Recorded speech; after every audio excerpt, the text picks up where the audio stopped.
Hello everyone, this video is about how to fake a belly button or a belly piercing.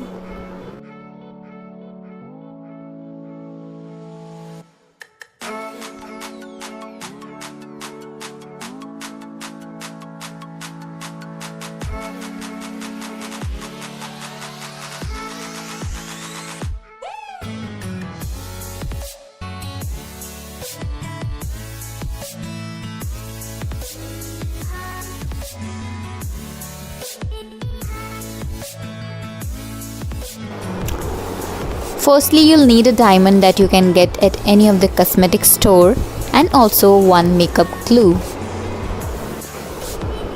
The further steps are very easy. You just need to apply the makeup glue on the backside of the diamond and then let it dry for about 2 to 3 minutes in your hand and then fix the diamond in your belly. And there you go. This is the easiest and the simplest way you can fake a belly piercing.